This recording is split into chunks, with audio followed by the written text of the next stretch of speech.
Jonathan Harker's Diary. Chapter 1. Count Dracula. My story begins about 7 years ago, in 1875. My name is Jonathan Harker, and I live and work in London. My job is to buy and sell houses for other people. One day, a letter arrived for me from a very rich man who lived in Transylvania. He wanted to buy a house in England, and he needed my help. The man was Count Dracula, and I agreed to help him. I found a house for him, and he asked me to take all the papers for it to Transylvania. I was not very pleased about this. I was planning to get married in the autumn, and I did not want to leave my beautiful Mina. "But you must go, Jonathan," she said. "The Count is rich, and perhaps he will give you more work later." So I agreed to go. I did not know then of the terrible danger which waited for me in Transylvania. And so, on the 4th of May, I arrived at a little town called Bistritz. Transylvania was a strange and beautiful country. There were mountains, trees, and rivers everywhere. And somewhere high in the mountains was the Count's home, Castle Dracula. I had 6 hours to wait before the coach came to take me there, so I went into a little hotel. Inside the hotel it was warm and friendly. The people there were all laughing and talking. "Where are you going?" they asked me. "To Castle Dracula," I replied. Suddenly, the room was silent, and everyone turned to look at me. I could not understand why they all looked afraid. "Don't go there," someone said. "But I have to," I answered. "It's business." They began to talk again, but they were no longer laughing. Slowly, the hotel keeper's wife took the gold cross from her neck and put it into my hand. "Take this," she said. "There is danger at Castle Dracula. Perhaps this will help you." When the coach arrived and I got into it, a crowd of people came to watch, and I heard the word vampire. The coach travelled up into the mountains. Higher and higher it went, faster and faster. The sun was bright, but above the trees there was snow on the mountain tops. Then, suddenly, the sun went down behind the mountains, and everywhere was dark. In the forest around us, the wolves were howling. It was a terrible sound. Suddenly, the coach stopped. A small carriage came down the narrow road on the right. 4 black horses were pulling it, and the driver was dressed in black, with a black hat pulled down over his face. "Where's the Englishman?" he called. "I've come from Castle Dracula." He looked strange, standing there in the moonlight, and suddenly I was afraid. But it was too late. I could not go back now. Soon we were on our way to Castle Dracula. The mountains were all around us, and the moon was behind black clouds. I could see nothing, but I could still hear the wolves. The horses went faster and faster, and the driver laughed wildly. Suddenly, the carriage stopped. I opened the door and got out. At once the carriage drove away, and I was alone in front of the dark, silent castle. I stood there, looking up at it, and slowly the big wooden door opened. A tall man stood in front of me. His hair was white, and he was dressed in black from head to foot. "Come in, Mr. Harker," he said. "I am Count Dracula." He held out his hand, and I took it. It was as cold as ice. I went into the castle, and the Count carefully locked the door behind me. He put the key into his pocket and turned to go upstairs. I followed him, and we came to a room where a wood fire burned brightly. In front of it, there was a little table with food and drink on it. The Count asked me to sit down and eat, but he did not eat with me. Later, we sat and talked by the fire. His English was very good, and while we talked, I had time to look at him carefully. His face was very white. His ears were like the ears of a cat, and his teeth were strong like the teeth of an animal. There was hair on his hands, and his fingers were very long. When he touched me, I was afraid. It was nearly morning when I went to bed, and outside, the wolves were still howling. The next morning, I found my breakfast on the little table in front of the fire. Now that it was light, I could see that Castle Dracula was old and dirty. I saw no servants all that day. The Count did not come to breakfast, but there was a letter from him on the table. "Go anywhere in the castle," it said, "but some of the rooms are locked. Do not try to go into these rooms." When the Count came back in the evening, he wanted to know all about his new house in England.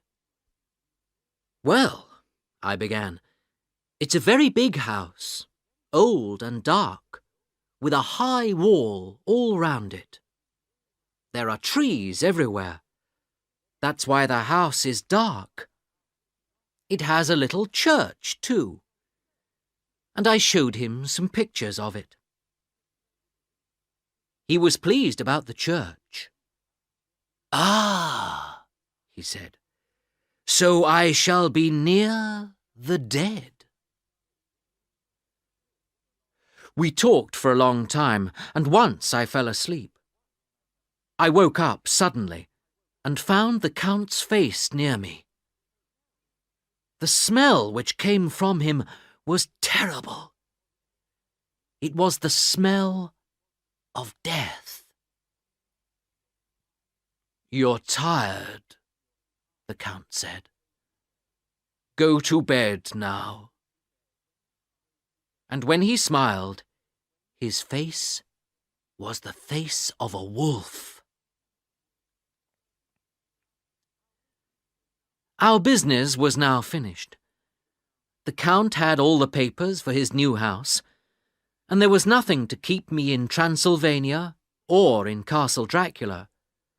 But the Count did not want me to leave. I was alone with him in the castle, but I never saw him in the daytime. I only saw him at night, when he came and sat with me. We always talked until the morning, and he asked me many questions about England. "I have plans to go there myself soon," he said. "Tell me about sending things to England by ship." So we talked about ships and the sea, and I thought about Mina and her friend Lucy. Lucy and her mother were staying by the sea, and Mina was planning to visit them there sometime. Stupidly, I told the Count about them.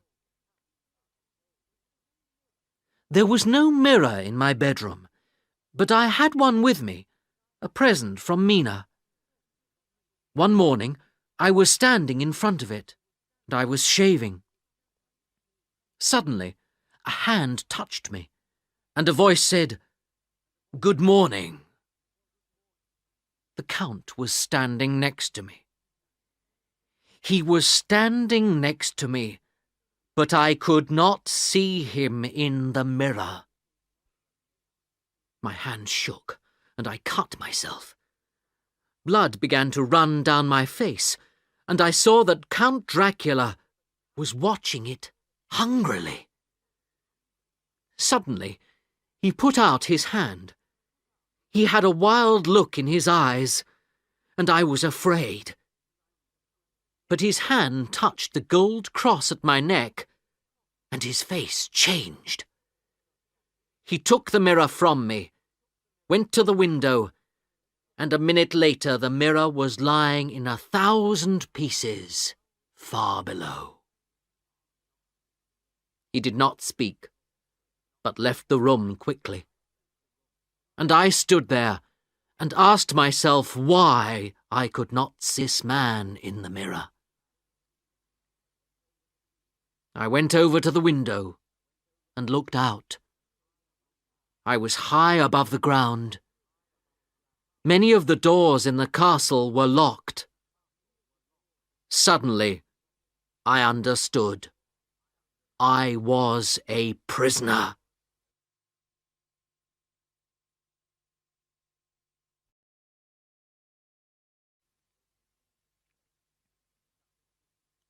Chapter 2.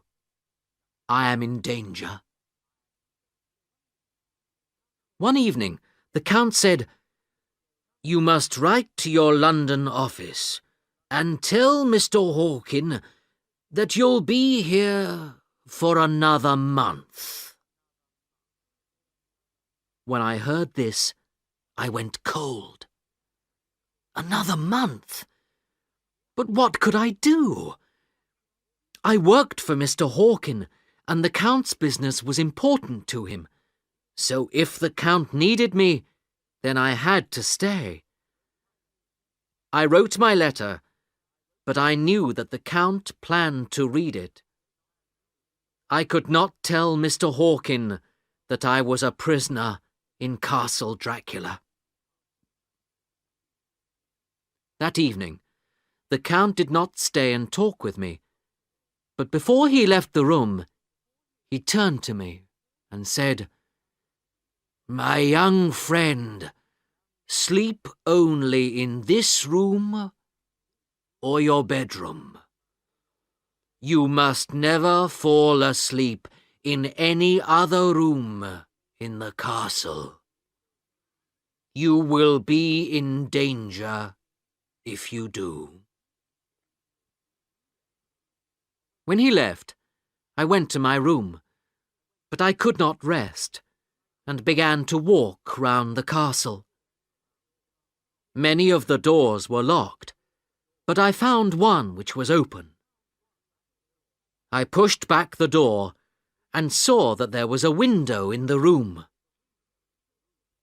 It was a beautiful night, and the mountains looked wonderful in the soft yellow light of the moon. Suddenly, something moved below me. It was the Count. Slowly, he came out of the window. First those hands, like the hands of an animal, and then his head. He began to move down the wall, head first.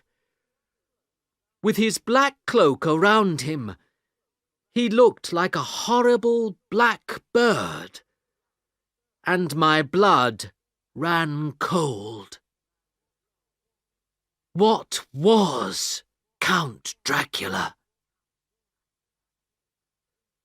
I shivered and sat down for a minute. The room was warm and friendly. I think that many years ago it was a room for the ladies of the castle, and I decided not to go back to my cold, dark room, but to sleep in this room. So I lay down and closed my eyes. Suddenly, I felt that I was not alone. In the moonlight from the window, I saw 3 beautiful young women. They were watching me and talking quietly. "He is young and strong," one of them said. "Yes, there are kisses for all of us," another answered. I was excited and afraid. I knew that I wanted those soft red mouths to touch me. One of the women came nearer. Her strong white teeth touched my neck. I closed my eyes and waited. "Kiss me, I thought. Suddenly, there was a cry of anger. It was the Count. He pulled the woman away from me, and her bright blue eyes turned red with a wild anger. I looked at the Count, and his eyes were burning with all the fires of hell. "Get off him!" he cried. "He's not for you. Stay away from him." A second later, the women were no longer there. They did not leave by the door, but they were no longer there. I remember no more of that night. When I woke, I was in bed in my room.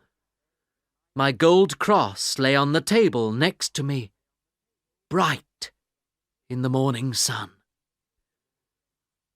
I knew then that those women were vampires, and that they wanted my blood. 2 nights later, the Count came to me. "Write to Mina," he said. "Tell her that your work in Transylvania is finished, and that you are coming home." How pleased I was when I heard this. But then the Count said, "Say that you are at Bistritz, and put June the 29th on the letter." I shivered when he said this. I knew then that the Count planned to kill me on that day. What could I do? There was nothing. I could only wait and try to escape. But the Count took away all my other clothes and my travel papers, and he locked the door of my room. A week or 2 later, I heard noises in the castle, the sound of men working. Perhaps one of them will take a letter out of the castle for me, I thought. But it was too late. It was already June the 29th, and that evening from my window I saw the Count leave the castle with my letter to Mina in his hand. He was going to post it. I knew that I must do something before it was too late. Vampires can only come out at night, so I knew that there was no danger during the day. The next morning I decided to visit the Count's room to see what I could find. To do this, I had to get into it by the window. This was possible because his room was just below my bedroom, and there were little holes in the wall between the stones. I could put my feet in these, and I could use the heavy curtains from my window to hold on to. It was dangerous, but I had to try. Slowly, I moved down the wall. Once or twice I almost fell, but at last I found myself in the Count's bedroom. The room was empty. The Count was not there.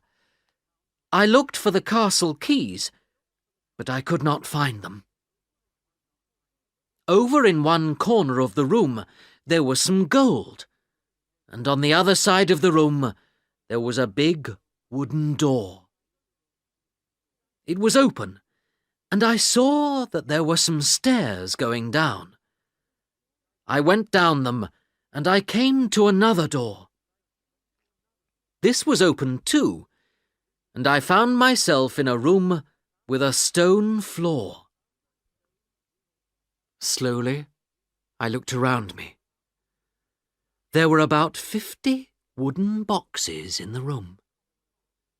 They were coffins, and they were full of earth. In one of them lay the Count. I could not say if he was dead or asleep. His eyes were open and looked cold and stony, but his face did not look like the face of a dead man. His lips were still very red, but he did not move. Slowly, I went nearer. I thought perhaps that he had the castle keys on him, but when I looked at those cold, stony eyes, my blood ran cold. Afraid, I turned and ran back to the window. I did not stop to think until I was back in my room. That night, the Count came to me again. "Tomorrow, you will return to England," he said. And I knew that tomorrow was the day of my death. I lay down on my bed, but I did not sleep very well. During the night, I heard women's voices outside my door, and then the Count saying, "Wait, your time has not yet come. Tomorrow night, you can have him then."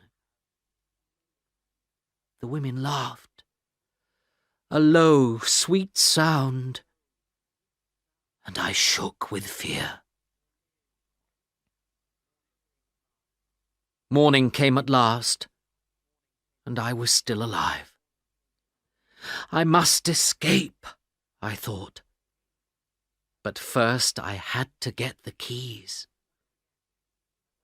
Once again, I went down the wall and into the Count's room.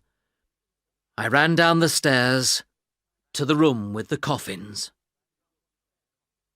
The Count was there, in his coffin, but he looked younger, and his hair was no longer white.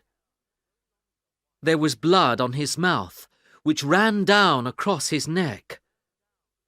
My hands were shaking, but I had to touch him, to look for the keys. I felt all over his body, but they weren't there. Suddenly, I wanted to kill Count Dracula.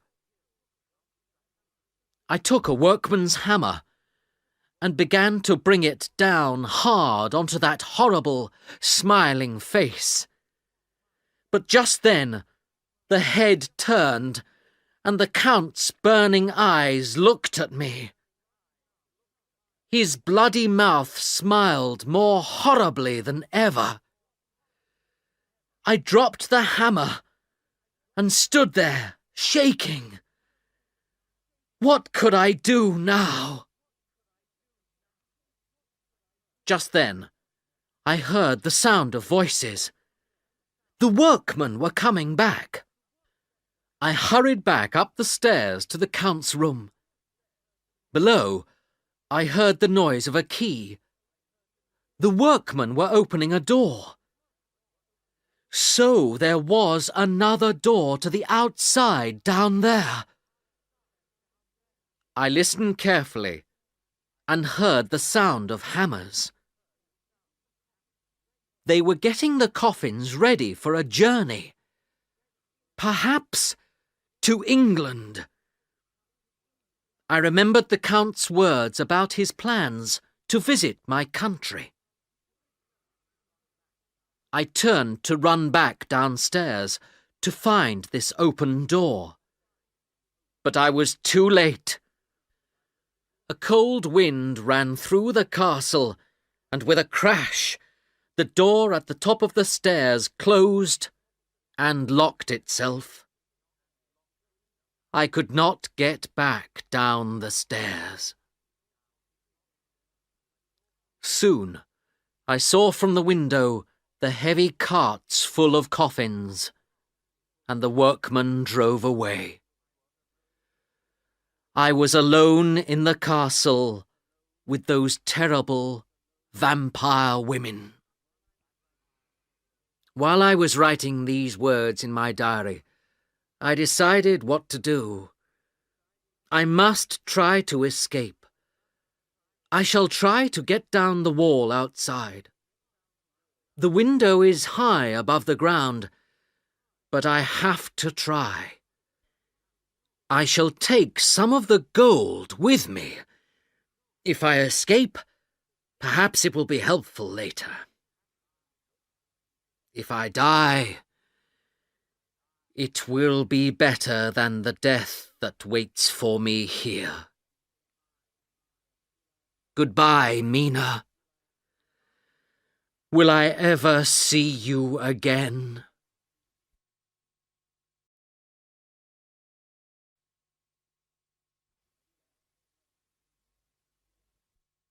Mina's Story. Chapter 3. Lucy in Danger. While Jonathan was away, I was very unhappy.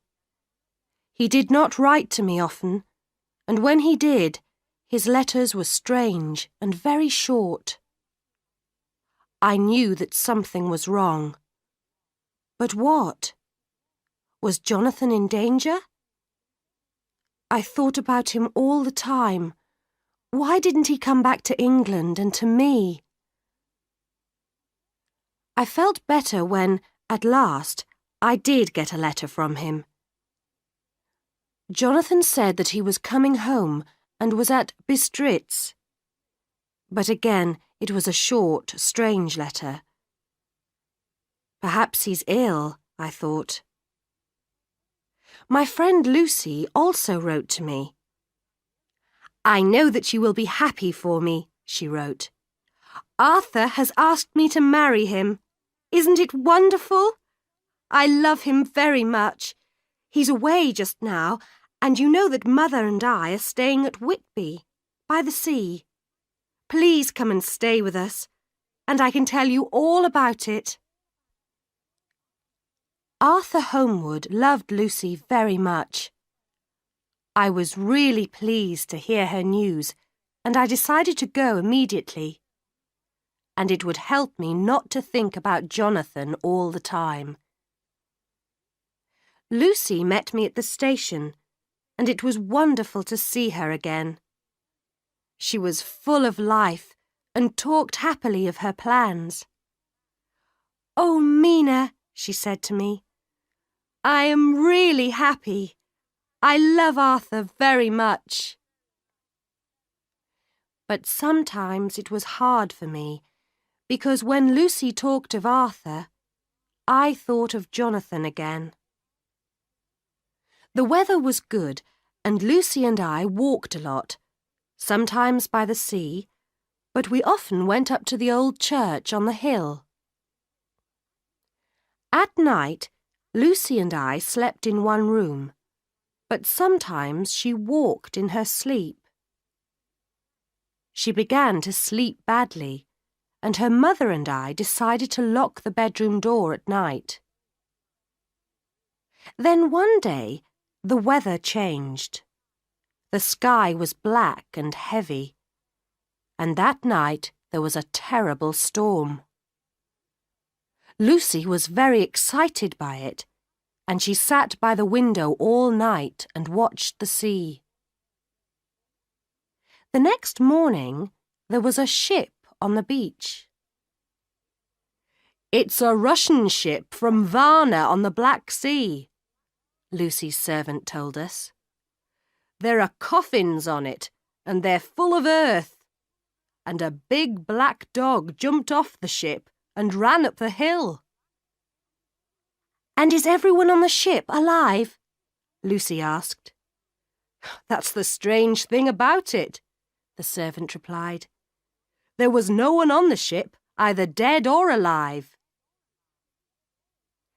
Everybody in the town was very excited by this strange ship, but there were no answers to the mystery. And nobody saw the big black dog again. That night, I woke up and found that the bedroom door was open and Lucy was not there. I looked for her everywhere in the house, but I could not find her. "I'm afraid for her. I don't know why," I said to her mother. I knew that Lucy sometimes liked to go and sit quietly in the churchyard, so I hurried out into the night to look for her. And I found her. She was sitting in the churchyard, white in the moonlight, and I thought I saw something dark behind her. Something dark and horrible. Slowly its head moved nearer to Lucy. Afraid, I called out, "Lucy! Lucy!" A white face and burning red eyes looked up at me, and then nothing. Lucy was alone, asleep in the moonlight. I woke her, and she gave a little cry. She put her hands to her neck, and I saw that there were 2 little drops of blood there. After that night, Lucy was worse. She left her bed every night, and her lovely face was white. I was afraid for her, and locked the door at night. And I still did not hear from Jonathan. I was unhappy and did not sleep well myself, so one night I went for a walk alone. Lucy will be all right, I thought. The door is locked, she can't get out, and no one can get in. But when I came back, I found Lucy by the open window. "Lucy!" I cried, but she did not reply. She was asleep, and near her, just outside the open window, there was something black, like a big bird. A day or 2 later, I had a letter. Jonathan was ill and in hospital in Budapest.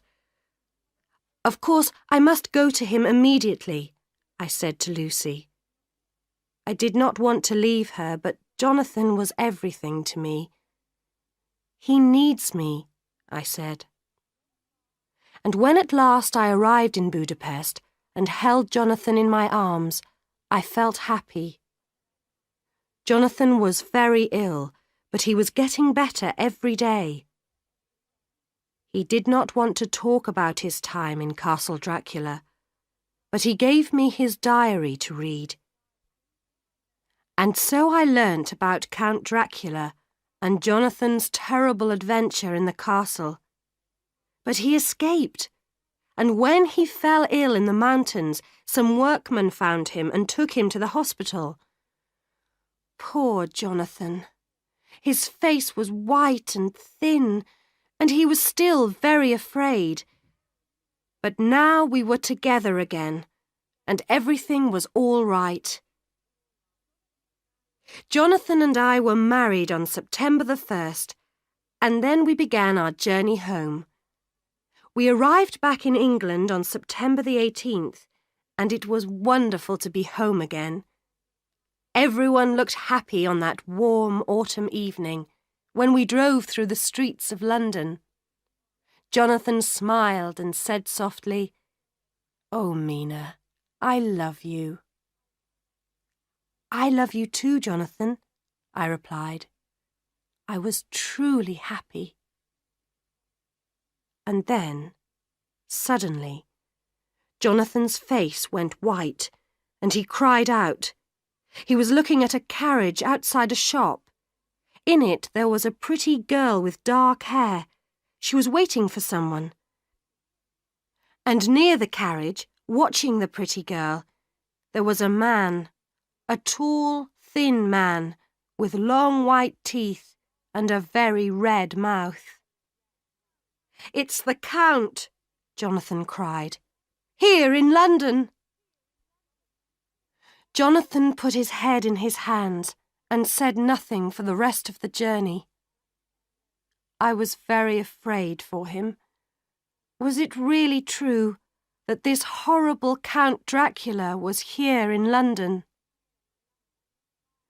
When we arrived home, there was a letter from Arthur Holmwood.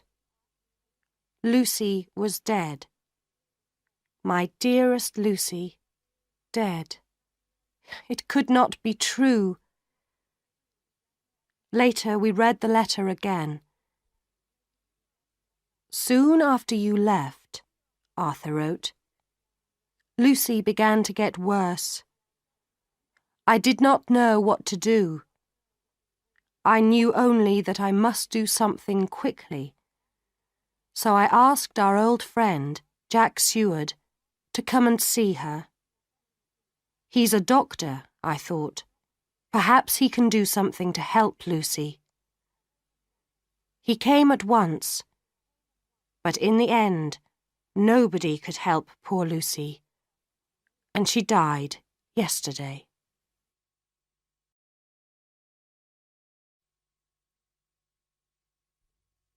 Jack Seward's Story.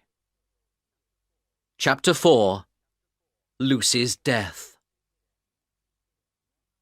When I heard from Arthur the terrible news of Lucy's strange illness, I went to her immediately. I could see that she was very ill. She lay in bed all day and did not move. She was as white as a ghost, and she was very thin. When night came, she was afraid to sleep, and in the morning, on her neck, there were 2 strange little wounds. I did not know what was wrong with Lucy. She was losing blood. But how? Was it through these 2 little wounds in her neck? I decided to send for my old teacher, Professor Van Helsing from Holland. Perhaps he could help. He came immediately. And when he saw how ill Lucy was, he said, "We must give her blood, at once." "She can have my blood," cried Arthur. "All of it, to the last drop." Van Helsing was right. With Arthur's blood in her, Lucy began to get better immediately. But before he left, Van Helsing did one more thing. He brought some flowers with a very strong smell, and he put a circle of them round Lucy's neck. "My dear," he said, "these are garlic flowers. Do not take them from your neck tonight, and do not open your window." Van Helsing had to return to Holland for a few days, and before he left, he told us, "You must watch Lucy every night, and be sure that she wears the garlic flowers." Lucy's mother was ill herself. Her heart was not strong, and Arthur had to go back home because his father was dying. So for a week, I watched over Lucy myself at night, and sometimes, when I sat by her bed, I heard strange noises at the window. Perhaps it was a tree, or the wind, I thought. I was working at my hospital during the day, and after a week I was very tired. So one night I did not go to Lucy's house.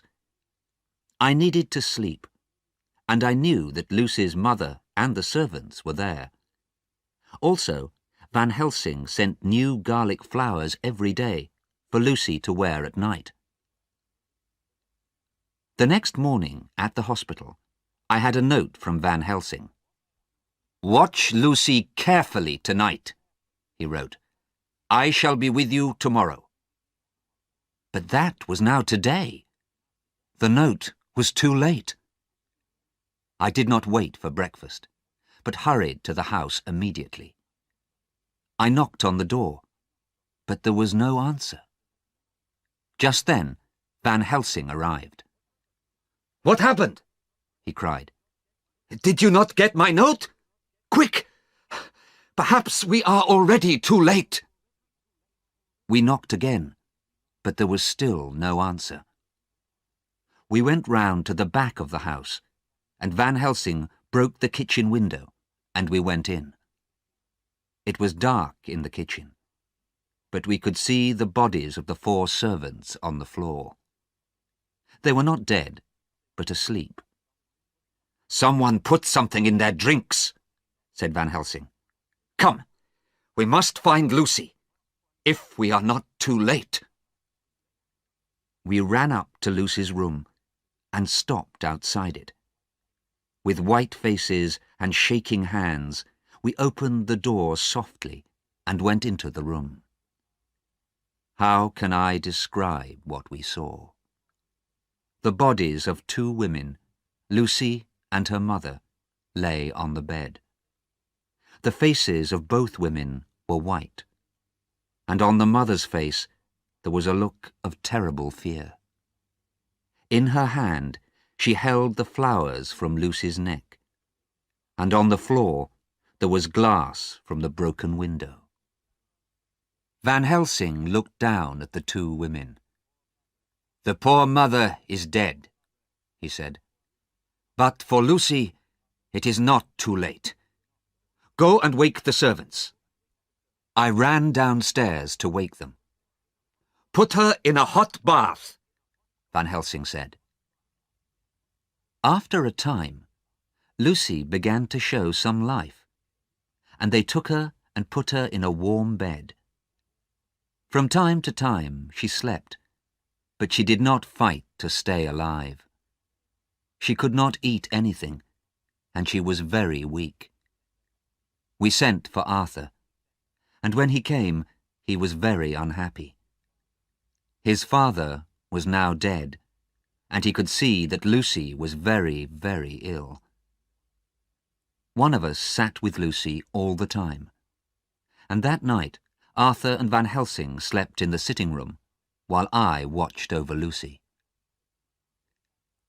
When Van Helsing came back up to me at 6 o'clock, Arthur was still asleep downstairs. Van Helsing went over to Lucy and looked at her. "The wounds on her neck have gone," he said. "She will soon be dead. Bring Arthur." When Arthur and I came back, Lucy opened her lovely eyes. "Oh, Arthur," she said softly. "Kiss me, my love." He moved his head nearer to her, but Van Helsing pulled him back. "No!" he cried. For a minute, Lucy's face was hard and angry. She opened her mouth, and her teeth looked very long and sharp. Then her eyes closed, and she slept. Soon she woke again, took Van Helsing's hand, and said softly, "My true friend." And then, quietly, Lucy died. "She's gone," said Van Helsing, and Arthur put his head in his hands and cried. Later, I went back into Lucy's room, and Van Helsing and I looked down together at her beautiful face. "Poor girl," I said. "It is the end." "No," he replied. "This is only the beginning." Some days later, there were strange stories in the newspapers. Stories about young children who went out at night and did not go home until the next morning. And when they did go home, they talked about a beautiful lady. All these children had drops of blood and 2 little wounds on their necks. Van Helsing read these stories, and he brought the paper round to me. "What do you think of that?" he asked.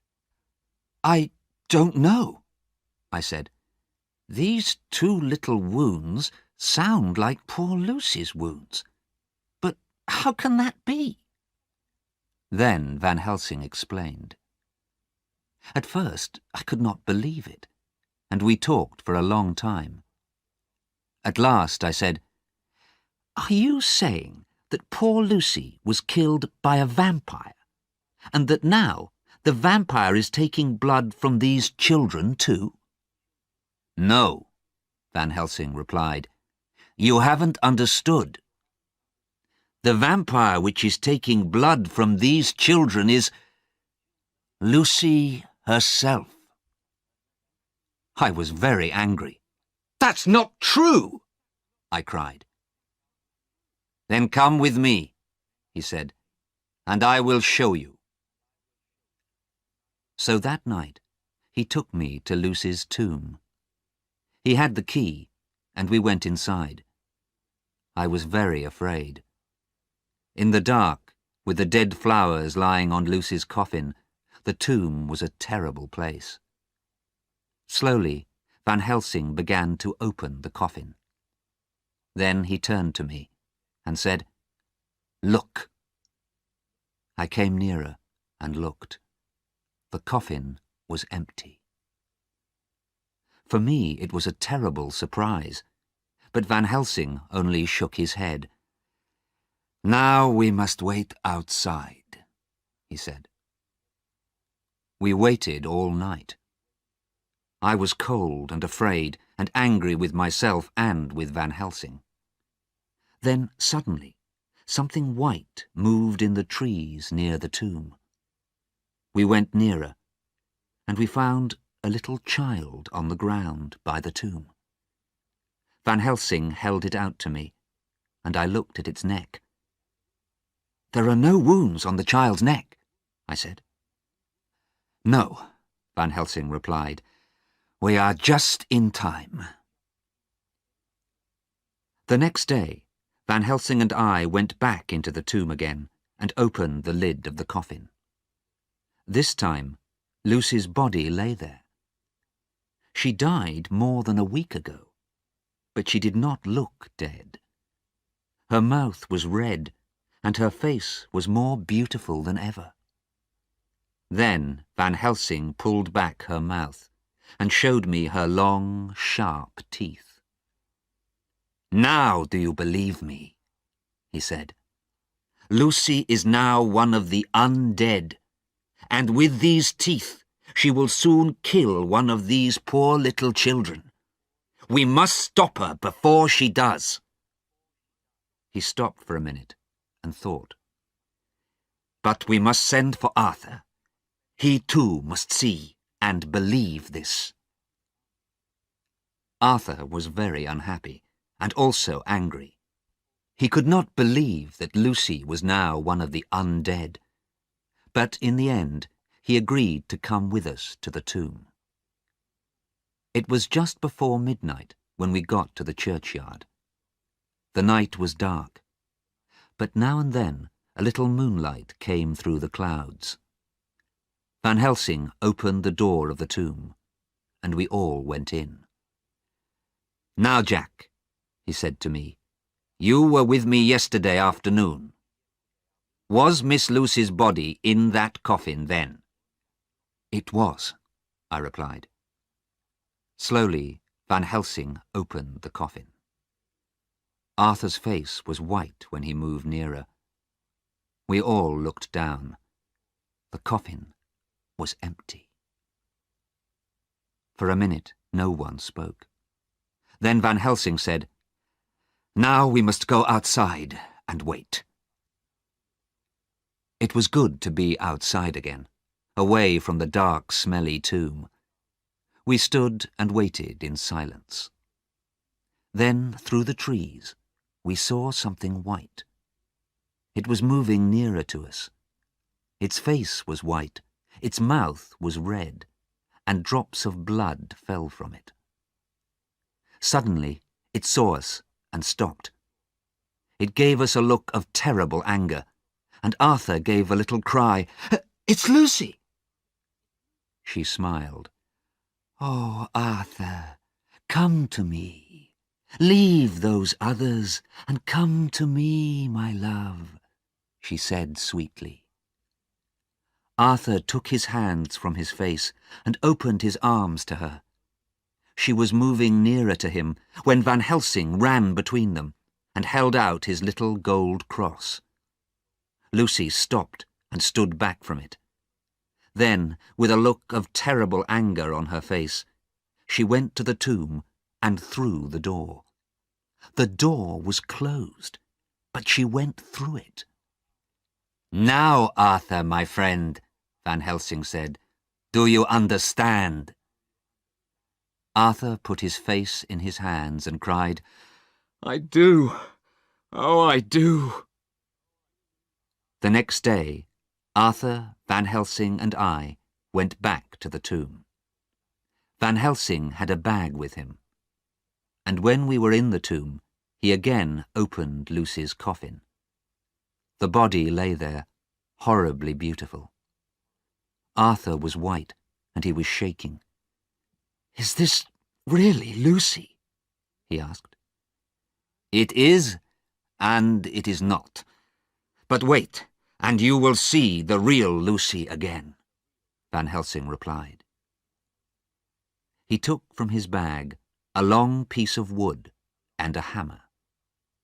Arthur and I stood silent and watched. Then Van Helsing said to Arthur, "You loved Lucy. You must bring her back to us. You must take this piece of wood in your left hand and the hammer in your right hand. Then you must drive the wood through Lucy's heart. It isn't easy for you, but it will soon be done. Can you do this for her?" "I can," Arthur replied strongly. His face was very pale, but he held the piece of wood over Lucy's heart and brought the hammer down hard. The body turned from side to side, and a horrible scream came from the open red mouth. Arthur did not stop. Harder and harder he hit the wood with the hammer, until, at last, the body stopped moving and lay quiet. The hammer fell from Arthur's hand, and he stood there, white and shaking. Van Helsing went over to him. "And now you may kiss her," he said. "See, the vampire is dead, and the real Lucy has come back." It was true. Lucy's face was pale and still, but it was now quiet and restful. Arthur kissed her softly on the mouth, and then Van Helsing closed the coffin again, this time forever. "Now, my friends," Van Helsing said, "we have only just begun. We must find the vampire that killed Miss Lucy. It will be difficult and dangerous. Will you help me?" "Yes," we said, "we will."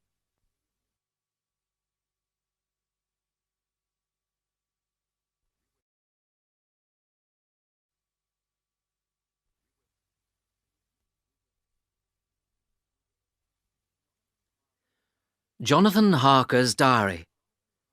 Chapter 5. Mina in Danger. Some days after Mina got the letter from Arthur, with the news of Lucy's death, she had another letter. This was from Professor Van Helsing, a friend of Arthur's. In it he wrote, "I know from your letters to Lucy that you were her dearest friend. I would very much like to meet you, to talk about the time when you were with Lucy at Whitby." So the professor came to see us at our house, and we learnt the full story of poor Lucy's terrible death. Then Mina gave Van Helsing my diary to read, and he learnt about my time at Castle Dracula. He was very excited. "Ah," he cried, "now I begin to understand so many things. This Count Dracula, he was the vampire that killed poor Miss Lucy. Will you help us to find him?" Of course, Mina and I agreed to help. When I saw Count Dracula in London, I was very afraid, but now I felt stronger because I had work to do.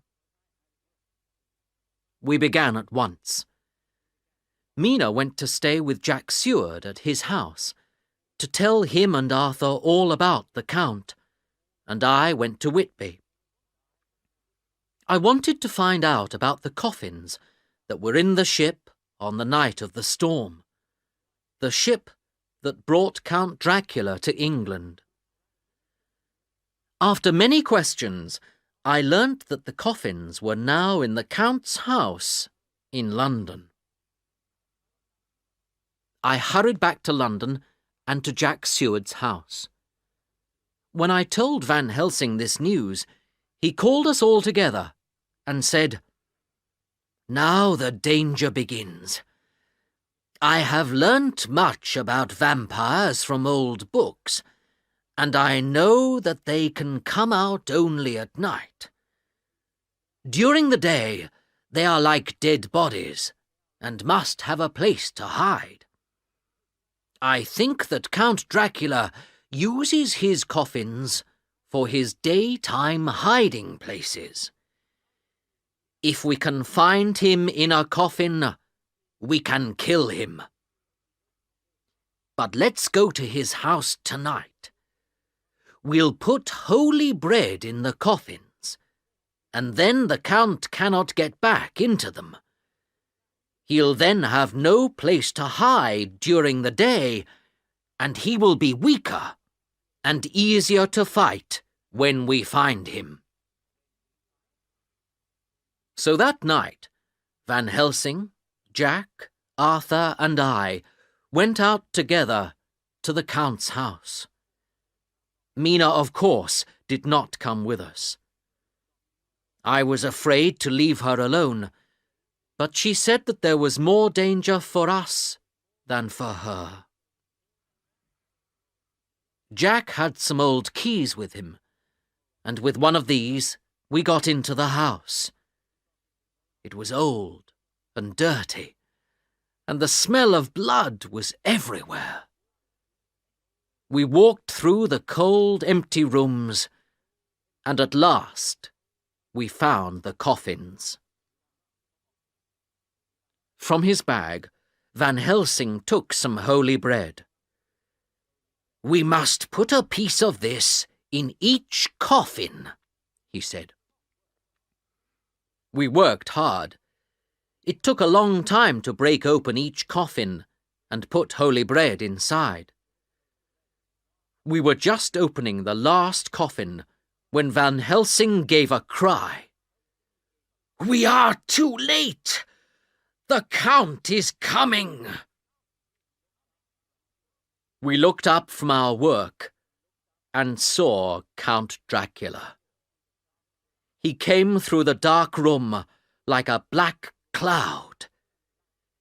His angry face was white, and his eyes burned like red fires.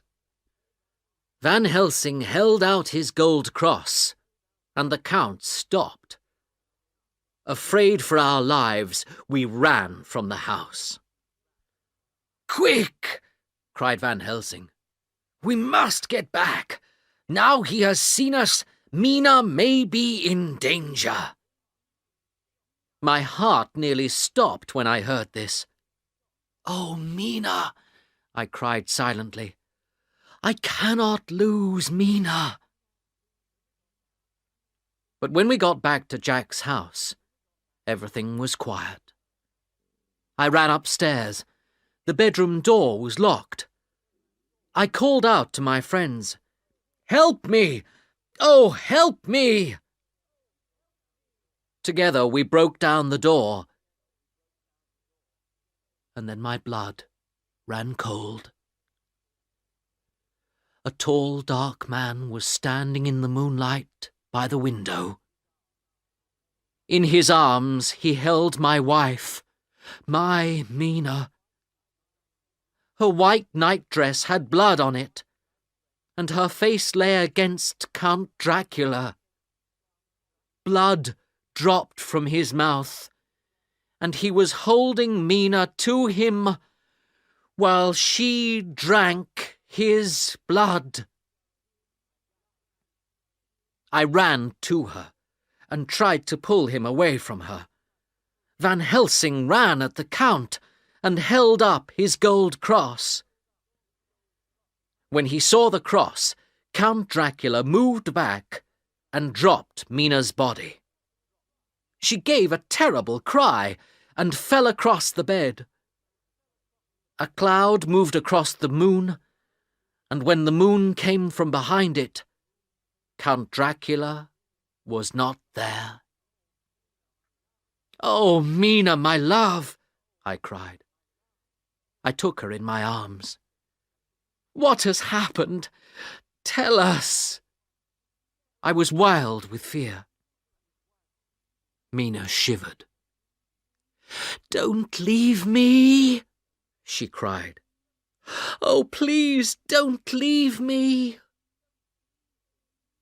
Her face was pale, and we could see 2 little wounds on her neck. She put her head in her hands and gave a long, terrible scream. "Stay with me," she cried. And I held her in my arms until the first light of day showed in the east.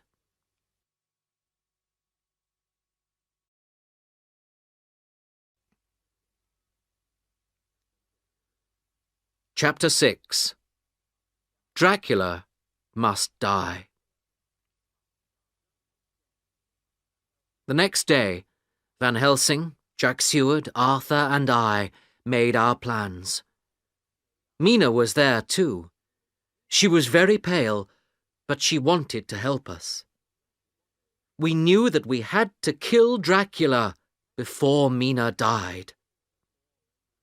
"If we don't," Van Helsing said, "Mina will die and will be a vampire forever. I have been back to the Count's house this morning, and the last coffin has gone. We must find it. Count Dracula will be in it during the day. If we can find him before dark, we can kill him."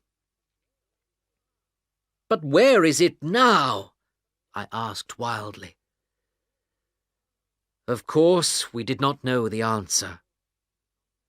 But then Mina spoke. I feel that I am half a vampire already, and sometimes strange thoughts come into my head. I think that these thoughts are Count Dracula's. Just now, when you were speaking, I thought that I could hear the sound of a ship moving through water. Of course, cried Van Helsing. Dracula has decided to leave England. He knows now that we are his enemies and that it is dangerous for him here. So he is going back to Transylvania by ship. We must find out which ships left for the Black Sea last night. At the London shipping office, we learnt that one ship sailed for Varna in the Black Sea the night before. We also learnt of a passenger who arrived at the last minute, a tall, thin man in black. He had a pale face, burning eyes, and a very red mouth. And he had with him a long box. So, said Van Helsing, the ship will take about 3 weeks to sail to Varna. But we will take the train across Europe and get there much faster. We leave tomorrow. We left London on a cold October day, and 4 days later, we were in Varna. We made our plans and waited for the ship to arrive. Every day Mina told us that she could still hear the sound of water. But 3 weeks went by, and the ship did not arrive. Then at last we had news. The ship was not coming to Varna, and was already at Galatz. We took the first train to Galatz, but we were too late. The box was no longer on the ship. Someone came and took it this morning, one of the sailors told us. We hurried back to our hotel to tell my dear Mina the news, but we saw that she knew it already, and her face was white with fear. He has gone, she said quietly, and he is taking me with him. Oh, my dear friends, before I change into a vampire, you must kill me. Then you must do what you did to poor Lucy, to give me rest. Tell me that you will do this for me.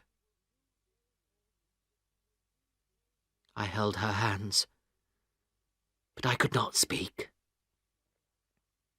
If that day ever comes, I don't know how I shall live through it.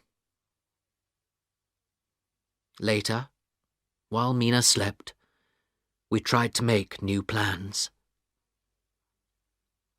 She is right, said Van Helsing unhappily. Our poor Mina is in great danger. She is already beginning to change. Her teeth are getting longer and sharper, and when the Count reads her thoughts, her eyes are hard and cold. We must find him and kill him before it is too late. I can remember little of the next few days. I was wild with fear and anger. We learnt that the Count's coffin was travelling by boat up the river, and Jack Seward, Arthur, and I began to follow in another boat. Van Helsing took my Mina with him in a carriage, and they began to drive across the mountains to Castle Dracula. When I said goodbye to her, my heart was breaking. Perhaps I shall never see her again. We followed the Count's boat for 5 days, but we could not catch it. Then we learned from some villagers that he was now travelling by road, so we bought horses and rode like the wind through the night. By late afternoon on the next day, we were getting near to Castle Dracula. "We must ride faster," I cried to the others. The sun was beginning to go down, and then, suddenly, we saw on the road in front of us some men with a cart, and on the back of the cart was the coffin. I had only one thought in my head: to kill the vampire, to finish him forever. Arthur and Jack were right behind me when I got to the cart. I jumped from my horse onto the cart, and while Jack and Arthur fought the driver and the other men, I pushed the coffin to the ground. It fell and broke open. Count Dracula lay there, and the last light from the sun fell on his terrible face. His eyes burned red, and they looked at me in hate. In a few seconds, when the sun went down, he would be free to move. I jumped down to the ground, held my knife high over his heart, and brought it down as hard as I could. It went straight through the vampire's heart. Count Dracula gave a horrible scream, and then lay quiet. In the same second, the sun went down, and when we looked into the coffin again, it was empty. Above us on the hill was Castle Dracula, and soon we saw Van Helsing. He hurried down the hill to us, and my dear Mina was with him. I ran to her and took her in my arms. Her lovely face was bright and happy again. "It's all right, my love," she said softly. "We found the tombs of the 3 vampire women. They cannot hurt us now, and Dracula is dead at last. We can begin to live again."